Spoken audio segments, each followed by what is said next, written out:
And Ben, Reigel, right? How about him? He's something else, isn't he? When I heard him at rehearsal, I said, you're going to come along and sweat along with me on this concert. So him and I are going to play a little battle of the drums. And we chose Sing, Sing, Sing. You ready, Ben?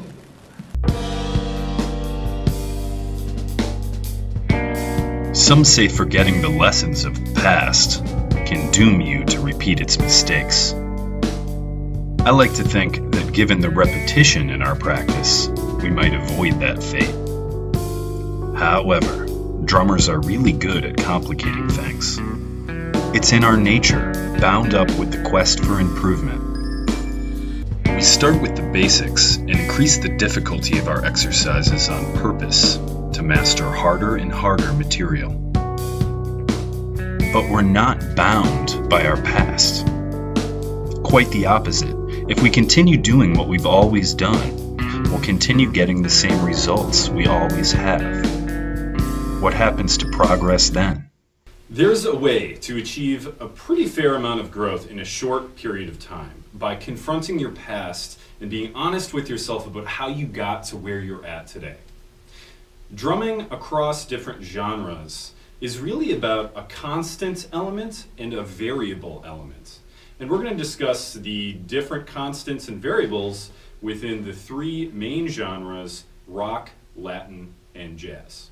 First up, rock. There's a lot under the rock umbrella. For example purposes, we'll just assume that we're in 4/4 time.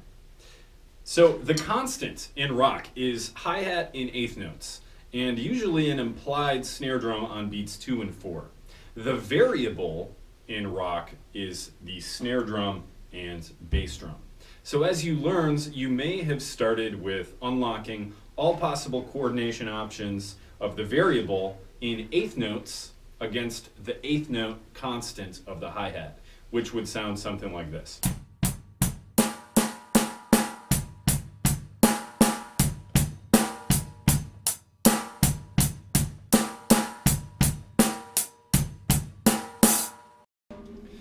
Next, you probably went to 16th notes. Again, the constant remains the same, but the snare drum and bass drum are playing as many different patterns as possible in 16th notes.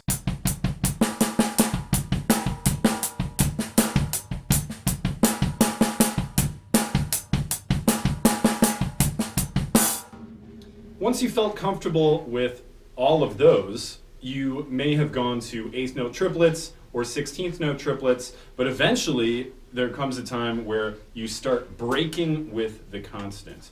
You start changing up the 8th note hi-hat to either 16th notes or some sort of broken hi-hat, linear patterns, something like that.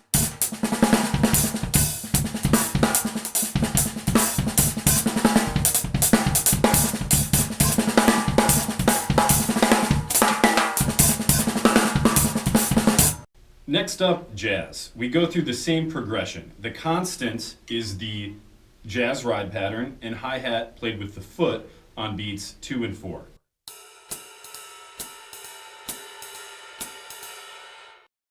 The variables are still the snare and the bass drum.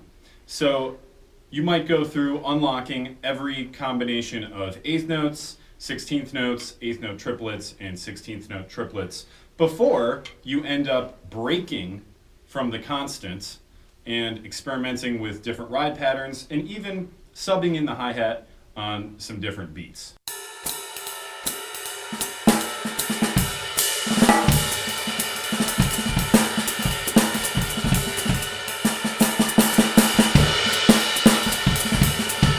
Latin, or traditional Latin. For our example, we'll be using a bossa or a samba pattern. The constant is in your feet, playing a repetitive pattern, an ostinato, and it sounds like this. Your hands are the variables. You might start with the same notation, switching up your coordination using 8th notes, 8th note triplets, 16th notes, 16th note triplets, but you also might work some different sticking patterns into the mix over the constant.